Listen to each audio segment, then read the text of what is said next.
This is the story about the old town of Masonic and the mines that once surrounded this town.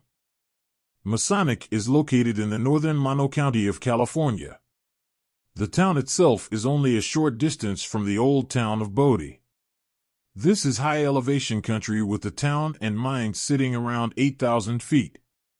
The area was first discovered around 1860 by a group of Mason prospectors who were from nearby Bodie, but little prospecting was done at the time. Then in 1900, a young man from Bodie named Joseph Green discovered some really rich ore in the area that became known as the Jump Up Joe Mine. However, this young lad had no money to develop this deposit, so he sold the claims to Warren Luce, who also lived in Bodie. Warren prospected this claim and eventually went on to develop the deposit. Then in 1902, a fellow by the name of John Phillips and a couple of partners found a rich vein of gold and started mining. The deposit became known as the Pittsburgh Liberty Mine. Once mining got into full swing, the group staked more claims and started to hire extra workers. In 1907, the miners came across a 2-foot wide vein of gold ore that had as high as $200 per ton. At that point, the mine decided to build a stamp mill to process the ore themselves.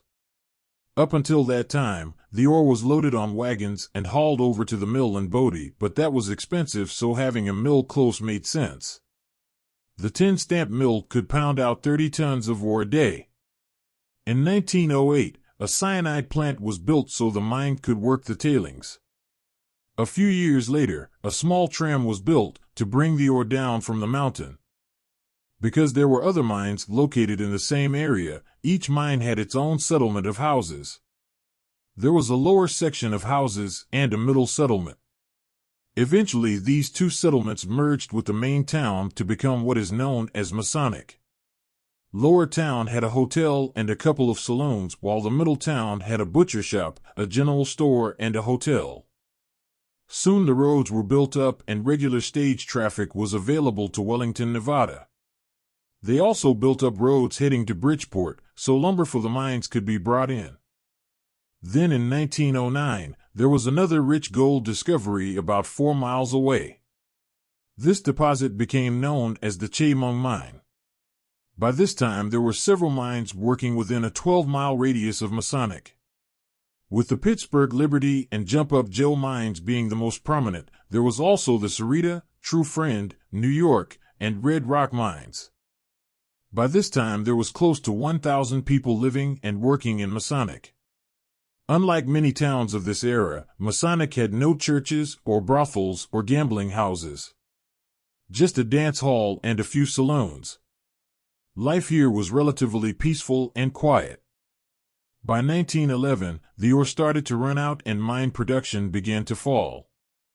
It was at this point that some of the mines shut down and people moved on. However, there were occasional discoveries of new gold veins, and the Masonic Gulch area and some small miners teamed up and stayed on working these small veins, but on a much smaller scale. Of course, all these towns had a mystery or some kind of tragedy. It was in 1909 that John Phillips, one of the owners of the Pittsburgh Liberty Mine, fell down a mine shaft and was killed. There was speculation that he may have been pushed down the shaft, maybe by one of the partners, or maybe even suicide. Others maintained that it was a ghost of an old Mason, but either way it was odd, because it was about that same time as the ore was starting to run out on the Pittsburgh Liberty Mine and there were rumors of debts against the mill. Today Masonic is just a ghost town. There is just remnants of old buildings and mine workings, and you can still drive there. I hope you enjoyed this short story about the old mines and town of Masonic.